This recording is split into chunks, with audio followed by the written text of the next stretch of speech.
cette nouvelle vidéo.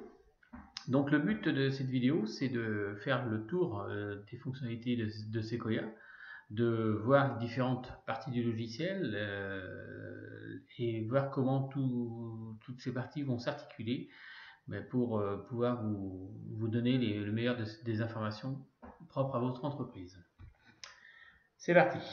Donc la première chose que nous découvrons dans Sequoia, c'est donc la fenêtre de connexion. Donc rien de bien spécifique par rapport à cette fenêtre, hein. Donc vous tapez juste le nom de l'utilisateur et le mot de passe. Donc, voilà, c'est parti. Donc, lorsque vous allez arriver dans le logiciel, donc on va déjà déterminer, je dirais, trois grandes parties. Donc le menu en haut, le menu principal, hein, de Sequoia, qui va se subdiviser en sous-menus au fur et à mesure que sur chaque icône nous avons un petit rond avec la flèche vers le bas. Ça vous indique qu'il y a un sous-menu. Après, sur chaque, alors ce que nous on appelle le polymorphe, donc ce qui est un formulaire de saisie en quelque sorte. Donc là ici par exemple j'ai le formulaire des affaires qui ont été enregistrées dans le logiciel. Donc à partir de là, sur le formulaire, on va voir sur la partie droite le menu, le menu secondaire, c'est-à-dire le menu qui est attaché à ce formulaire-là. C'est-à-dire que vous voyez, si par exemple je vais sur ma base article, le menu de droite, donc qui est le menu secondaire, va afficher tout ce que l'on peut faire à partir de notre fiche article en l'occurrence. Ensuite, vous allez avoir ce qu'on appelle la partie où vont se trouver les informations, c'est-à-dire les formulaires de saisie, les états d'édition, les requêtes. En gros, c'est ces trois grandes catégories vont se retrouver toujours en permanence sur cette partie centrale. Sur la partie centrale, vous allez avoir, avec l'aide du bouton droit de la souris, le menu contextuel. C'est-à-dire qu'est-ce qu'on peut faire à partir de ce formulaire-là. Donc à partir de ce formulaire, les choses principales d'ailleurs, ce formulaire ou d'autres formulaires, hein, c'est le nouvel enregistrement, c'est-à-dire quand on va créer soit un nouvel article, soit un nouveau client par exemple, ou soit une nouvelle commande, ce sera toujours clic droit, nouvel enregistrement. Bon, après, nous avons l'option de pouvoir supprimer un enregistrement. Donc la suppression, deux choses bien distinctes. On peut supprimer par exemple lorsque nous sommes sur une fiche, c'est-à-dire visualiser les informations une par une, comme ici sur les articles. Vous allez pouvoir cliquer et faire clic droit, supprimer l'enregistrement. Et là, vous aurez en permanence une confirmation de la suppression d'enregistrement. Ça, c'est pour les formulaires où on va trouver les informations une par une. Cependant, lorsqu'on va se trouver sur un tableau, comme ici le tarif, il faut d'abord sélectionner l'ensemble de l'enregistrement en cliquant sur la partie gauche du formulaire, la partie grise pour sélectionner l'enregistrement. Et là, pareil, clic droit, supprimer l'enregistrement. D'accord ? Et là, il y a toujours le message de confirmation. Vous voyez, si cependant je n'avais pas sélectionné ma ligne, le bouton supprimer l'enregistrement ne s'allumerait pas. Dans le menu contextuel, après, on va voir ce qui est très important et au cœur aussi de Sequoia, c'est la gestion électronique de documents. Alors, le principe de la gestion électronique, c'est-à-dire que à chaque information, chaque article, chaque tiers, chaque devis, commande, BL facture. Vous voyez, par exemple, si je vais sur mes commandes et que je clique droit, j'ai aussi ma gestion électronique de documents. Donc le principe, c'est le système va vous créer un dossier et ce dossier, il va être associé à votre commande ou à votre article ou à votre client. Par défaut, ce dossier va créer aussi des sous-dossiers où on va retrouver les documents joints. Donc les documents joints, c'est un dossier un peu particulier où lorsque vous allez déposer des documents dedans, il utilisera cette information-là. Lorsque vous enverrez des documents par mail à un fournisseur ou un client, les documents qui seront dans documents joints seront automatiquement joints à votre email. Après, dans la GED, on va avoir donc la GED, gestion électronique de documents. Nous allons avoir un répertoire documents envoyés. Et dans documents envoyés, à chaque fois que vous imprimerez ou vous enverrez un document par mail ou que vous exporterez un document, une copie sera mise dans document envoyé avec un eurodatage. Ce qui vous permettra de retrouver rapidement les documents que vous aviez envoyés à une certaine époque. Donc la gestion électronique de documents, donc c'est très important, c'est toujours clic droit, gestion électronique de documents, et là vous venez juste glisser, par exemple, vous voyez, sur ce document-là, j'ai un mail, vous voyez, je vais ouvrir ma boîte mail, par exemple, j'ai un mail associé, donc par exemple le mail de la commande de mon client, je vais venir juste la glisser, bon, imaginons celui-ci, hop, je viens faire comme ça, toc, et là, attendez, je vais venir, c'est ici que je vais le glisser, et voilà, je viens le glisser ici. D'accord, donc une manipulation très simple. Voilà, et donc maintenant, à chaque fois que je vais revenir sur cette commande test, je pourrais rapidement connaître les différents mails qui sont attachés à cette commande. Alors, si on continue le menu contextuel, nous allons avoir donc les traditionnels copier-coller. Alors le copier est toujours lié à ce qu'on sélectionne ici ou en partie basse à une sélection de type ligne complète. Hein. Le copier, bon évidemment on peut aller après sur Excel, hein, évidemment. Cependant le copier-coller vers Excel, lorsqu'on est sur des types gris, hein, bon, là par exemple je vais prendre quelque chose où il y a plus, voilà, plus d'informations comme celle-ci là. Donc je peux aussi sélectionner l'ensemble de mes lignes en cliquant en haut à gauche. Le copier ici est moins efficace, si vous voulez, pour un export vers Excel que de cliquer sur exporter et Excel. Le format des colonnes numériques et alphanumériques sont mieux conservés en faisant un export que en faisant un copier-coller. Alors maintenant, une chose importante dans ce qui est collé, donc vous pouvez effectivement coller des données qui viennent d'autres applications ou d'un fichier Excel. On verra ça dans une autre présentation. Cependant, il y aura des petites contraintes à suivre avant de faire ce collage. Alors, je vais cliquer sur le 3D. Donc, ensuite, bon, le bouton actualiser, bon, là, c'est tout simplement actualiser les données, rafraîchir les données. Donc, il faut bien comprendre que Sequoia ne va pas en permanence rafraîchir les données. C'est-à-dire que, par exemple, je suis sur cette commande client. Là, j'ai, par exemple, ici, j'ai un nouveau mode de règlement, par exemple. Je ne l'ai pas dans ma liste. Donc, qu'est-ce que je vais faire? Moi, en général, je vais faire ici une 3D qui me permet d'aller directement sur ma nature de paiement. Alors, tout ce qu'on voit là, évidemment, il y a toute une sécurité qui est possible de mettre en place par derrière et qui va, bloquer ces accès 3D comme on voit pour éviter que toute personne puisse venir modifier les différentes listes. Donc, par exemple, là, ici, je vais rajouter sur cette nature de paiement, mettons un nouveau paiement. Okay. Donc là, je l'ai rajouté dans ma liste. Donc, si je reviens en marche arrière ici sur ma commande sur laquelle j'étais, ici, vous voyez qu'il n'a pas forcément rafraîchi la liste, hein, puisque je viens juste de rentrer l'information. Ça pourrait être quelqu'un d'autre sur le réseau aussi qui rentre une information. Donc, quand c'est le cas, j'ai juste à faire clic droit sur ma liste, actualiser, et là, je retrouve bien mon élément. Voilà, donc voilà un petit peu les manipulations au niveau des différents points. Donc après, on va revenir sur la notion de recherche et multi-recherche par la suite. On l'a annulé, rétablir. Hein. Bon, c'est je tape une information, je me suis trompé, j'annule.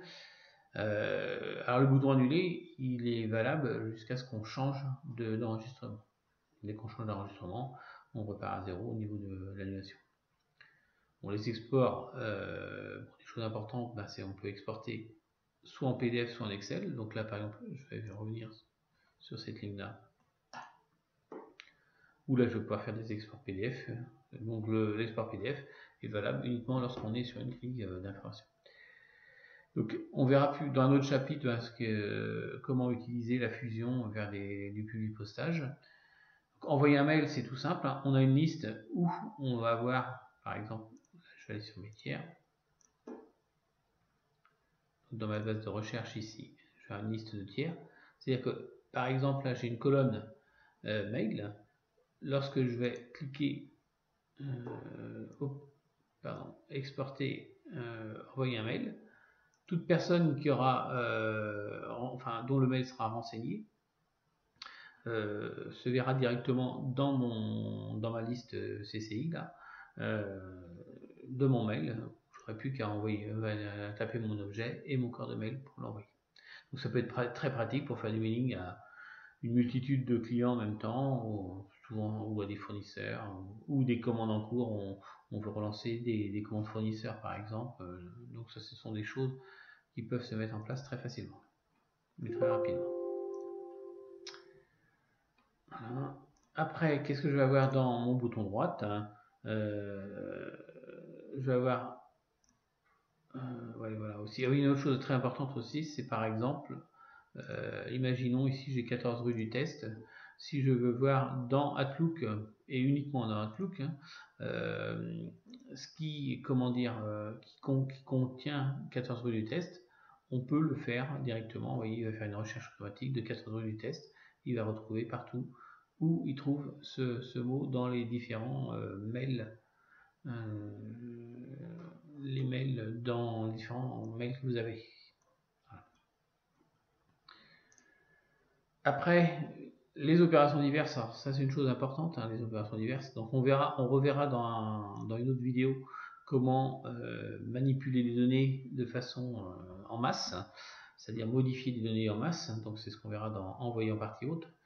Après, il y a une option de déverrouillage, c'est-à-dire que une commande, par exemple, sur une commande, ou un devis ou une facture, lorsqu'elle va être soldée, comme ici, là, vous voyez, si je solde cette commande, elle est verrouillée, elle est grise, donc on ne peut plus la modifier. Non seulement on ne peut plus modifier l'entête, mais non plus les lignes, et en cascade, tout ce qui en découle. Alors cependant, des fois, alors par exemple, la commande est automatiquement soldée lorsque la livraison est complète, la livraison est complètement soldée lorsqu'elle est totalement facturée. Donc ce mécanisme-là, des fois, on s'est trompé ou on veut rajouter une information sur une commande. Donc, celui qui a le droit de pouvoir déverrouiller ces différentes fiches aura dans Opérations diverses le bouton déverrouiller qui sera allumé. Les autres, n'ayant pas le droit, ne pourront pas déverrouiller, par exemple, une commande soldée. Donc, vous voyez, en déverrouillant, hop, je réactive ma commande ou mon devis ou ma facture pour pouvoir la modifier par derrière. Donc ces droits de déverrouillage seront expliqués plus longuement dans une autre vidéo sur la gestion du personnel et des utilisateurs Sequoia. Donc après, une chose importante, c'est ce qu'on appelle FiJS Splitter. C'est-à-dire que vous pouvez travailler sur Sequoia sur différents écrans de différentes tailles. Ce qui est important par derrière, c'est de dire, par exemple, à chaque fois que je vais rentrer sur ma commande de vente, je veux que alors ce qu'on appelle les splitters, donc c'est les barres entre chaque formulaire, soient figées. C'est-à-dire que par exemple, là, je détermine que ce soit comme ça. Et puis ici, à droite, entre le commentaire et les lignes, je veux que ce soit de cette manière-là. Là, j'ai juste à faire bouton droit, opération, figer les splitters. Ce qui veut dire que maintenant, ça ne m'empêche pas de redimensionner mes différentes parties de formulaire. Cependant, chaque fois que je vais revenir dans le logiciel, ils arriveront de la manière que je les ai figés. Dans mes opérations diverses, alors bien penser à opérations diverses, il y a beaucoup d'utilisateurs qui oublient cette notion ou qui ont peur un petit peu d'aller dans ce sous-menu, et qui est quand même important puisqu'on couvre beaucoup d'enregistrements, d'actions possibles. Donc après, les enregistrements précédents suivants, c'est qu'on va se déplacer par rapport à par exemple ici je rentre sur ma commande, sur cette commande là, et en faisant F11 ou F12, qui sont, on ne l'oublie pas, qui sont les touches de raccourci qu'on trouve à droite là, F11 ou F12, je vais passer d'enregistrement en enregistrement. Donc, en l'occurrence ici, de commande en commande. Vous voyez, si je fais F12, voilà, je passe à une autre commande, voilà, une autre commande, et F11, je reviens en arrière. Donc je vais naviguer comme ça dans Sequoia en faisant F11, F12. Donc ça peut être des fois intéressant. En faisant F11, F12, vous allez ici en recherche filtrer, mettons, si vous voulez voir toutes les commandes d'un client. Donc vous allez filtrer le client. Et après, en faisant F11 et F12, vous allez passer de commande en commande sur ce client. Donc, ensuite, alors, une chose très importante aussi, c'est que pour ceux qui ont des besoins de traduction, à n'importe quel endroit où vous vous trouvez dans le logiciel, vous pouvez faire clic droit, opérations diverses, traduction. Donc, cette option vous permet d'arriver dans ce qu'on appelle la base des traductions, donc qu'on retrouvera dans les paramètres. Et là, mais ils vont filtrer au mot que vous souhaitez traduire. Et donc là, il suffira de dire, par exemple, 30 jours fin de mois en langue anglaise, ça se dit de telle manière. Donc ici, ce qui est intéressant aussi, c'est que il y a un petit lien vers Google Trad qui vous récupère le mot à traduire. Vous voyez, par exemple, en langue anglaise, hop, je vais tout de suite sur Google Trad, et là, il m'a récupéré mon mot, donc vous n'auriez plus qu'à copier-coller. Voilà. Copier-coller le résultat et le remettre ici dans le résultat. Donc, autre option aussi importante, donc c'est le mode création. Alors le mode création va être uniquement pour l'administrateur, hein, donc où là l'administrateur va pouvoir modifier le formulaire de saisie. Lorsqu'on n'est pas administrateur, c'est marqué recharger le polymorphe, et donc là recharger le polymorphe. Si l'administrateur a fait des modifications sur la structure du polymorphe, vous allez pouvoir le recharger à partir de ce menu. Donc voilà un petit peu un tour d'horizon de la manipulation dans Sequoia, les manipulations, je dirais, générales. Hein. Donc bien se rappeler la barre de menu qui est en haut, le corps du logiciel. Donc vous allez visualiser, par exemple ici un formulaire, mais si par exemple là je voulais voir un document, le document se chargerait exactement au même endroit. C'est-à-dire, alors là c'est pareil, vous avez la possibilité aussi d'avoir deux types d'affichage, l'un auprès de l'autre. Là par exemple je visualise mon document, donc il va arriver par-dessus mon formulaire. Lorsqu'il arrive par-dessus le formulaire, ce qui est intéressant, au niveau des documents, vous avez juste à faire échappement et ça revient directement sur le formulaire à partir duquel j'ai fait appel à ce document. Et donc, dans ce formulaire, vous pouvez faire apparaître deux formulaires l'un auprès de l'autre en cliquant simplement sur la touche majuscule. Par exemple, ici, je fais les encours, les commandes, et en même temps, j'appuie sur ma touche majuscule. Et là, le formulaire va apparaître sur une deuxième partie, vous voyez, de l'écran. Donc comme ça, vous allez pouvoir par exemple comparer deux commandes ou deux articles ou deux clients. Ensuite, une fois qu'on a fait apparaître un deuxième formulaire, le fait d'appuyer sur les touches en simultané CTRL flèche à droite ou flèche à gauche pour le faire réapparaître, vous voyez, ça va me faire réapparaître mon formulaire. De la même manière, si je voulais visualiser mon document sur la partie droite de l'écran, il me suffit juste d'appuyer, vous voyez, j'ai appuyé en même temps sur Shift, ça ne fonctionne pas. Bon, normalement, en appuyant sur Shift, nous voyons ça sur la partie de droite. Donc voilà un petit peu pour une présentation générale. Hein, donc, comme on disait, menu principal en partie haute, menu secondaire à droite et le corps des documents en plein milieu. Donc quelques options supplémentaires. Donc sur la partie haute à droite, ici vous avez le bouton donc d'accès à Speaker Corner, donc qui est le réseau social de Sequoia. Et lorsque vous aurez des messages sur Speaker Corner, vous verrez ce petit bouton clignoter. Bon, YouTube vous permet d'accéder à nos chaînes de formation. Ici, les deux boutons de navigation pour revenir en arrière ou aller en avant dans les différents formulaires que vous avez ouverts. Ensuite, en cliquant sur le Sequoia donc, qui est à droite, avec le bouton gauche de la souris, on va retrouver quelques options supplémentaires comme l'assistance, qui peut être pratique lorsque vous êtes bloqué sur une fonctionnalité. Donc le mode tactile qui permet d'avoir une meilleure adaptation à l'utilisation tactile de Sequoia. Et après les différents menus. Bon, là une chose importante aussi, c'est lorsque vous allez mettre en place des documents avec des codes barres, il faut d'abord enregistrer les polices de code barre et c'est ici qu'on va venir les enregistrer. Bon, après on peut créer des nouveaux menus, mais ces options là sont réservées à l'administrateur qui aura les droits de pouvoir créer des menus. Donc voilà, en quelque sorte cette présentation. Donc je vous invite à continuer à voir d'autres présentations sur notre site pour avancer un petit peu dans dans l'utilisation de Sequoia. Merci de votre attention, puis à bientôt. Au revoir.